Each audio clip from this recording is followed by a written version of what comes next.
Dérivé du terme « tomcat », désignant un chat mâle, le tomboy est un archétype majeur du personnage, et pourtant c'est aussi un concept quelque peu vague. Un tomboy est une fille, généralement jeune, ce qui implique qu'elle en sortira un qui a des goûts et des comportements habituellement associés aux garçons. Parce que ces associations dépendent de la culture et ont tendance à changer, ce qui constitue exactement un tomboy est quelque peu subjectif. Historiquement, toute fille intéressée par science, mécanique ou combat a été qualifiée de garçon manqué. Aujourd'hui, qualifier ces activités de non féminines est considéré par beaucoup comme au mieux démodé.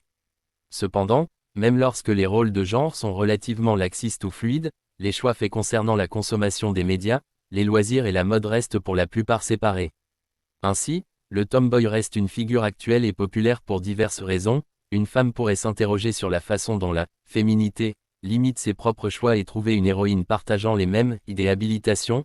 Les garçons pourraient trouver une fille qui aime les choses qu'ils font plus accessibles. Les jouets funéraires sont souvent considérés comme un excellent moyen de plaire aux groupes démographiques masculins et féminins ayant les mêmes personnages.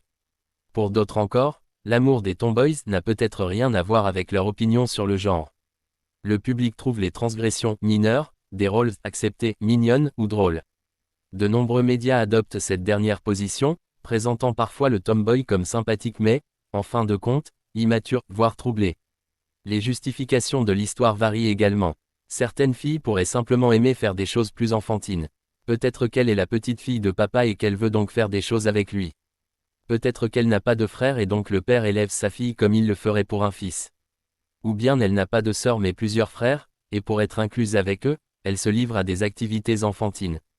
Il n'est pas non plus inconnu que des personnes socialement maladroites recherchent une amitié asexuée avec le sexe opposé dans l'espoir d'échapper à la nécessité de déterminer les règles de l'équipe locale et de trouver des personnes qui accepteront systématiquement leur étrangeté.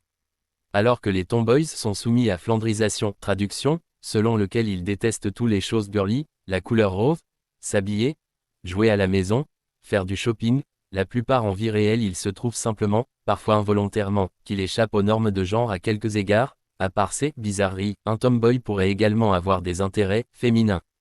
Même si elle ne le fait pas, elle n'a pas besoin d'avoir d'antipathie envers ceux qui le font. Lorsqu'il est traité comme affaire sérieuse, le résultat de l'arc de personnage du tomboy tend à indiquer le but recherché et zop. Si le tomboy n'en grandit pas, ou ne trouve pas sa féminité intérieure, cela suggère que les frontières de genre et de sexualité sont plus perméables, et que transgresser ces frontières est acceptable. Si, d'un autre côté, un tomboy doit être normalisé d'une manière ou d'une autre, cela implique que son apparence ou ses traits de tomboyish sont en quelque sorte problématiques. Par conséquent, les traits tomboyish peuvent servir d'exploration du genre et de la sexualité.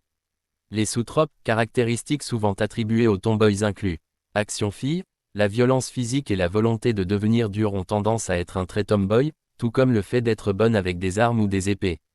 Cependant, un dame de guerre n'est jamais un tomboy, puisque son point de charme est d'être forte et élégant sur le champ de bataille. Mignon bruiseur souvent calife, être un tomboy ne signifie pas que vous ne pouvez pas être Momo, voire Bokuko.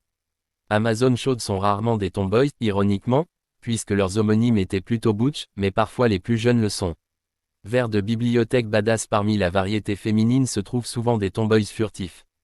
Brigade amazonienne, quelques exemples de ceux-ci pourraient être un band de 5 hommes ou trio freudien plein de tomboys.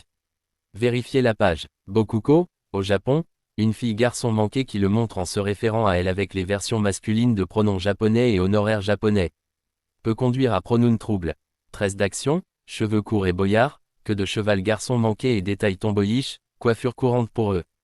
Hilda musclé, un garçon manqué dont la masse, l'apparence de la main et la force la rendent peu attrayante voire un de ses attributs ne fait pas nécessairement d'une fille un tomboy. Selon les normes locales, une fille girly peut avoir certains de ces traits, et la variété des tomboys est suffisamment grande pour qu'aucun trait ne puisse être qualifié d'essentiel. Même les normes locales sont incohérentes. Prenons par exemple Ukyu et Akane de Ranma 1/2. Akane est identifié à plusieurs reprises comme un peu un tomboy, tandis qu'Ukyu obtient le label de « fiancé mignon ». Pourtant, ils partagent tous deux plusieurs des traits ci-dessus.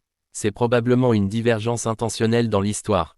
En fin de compte, la définition est impossible, et identifier un tomboy revient à le savoir quand on le voit, même si la qualité de cette connaissance est douteuse.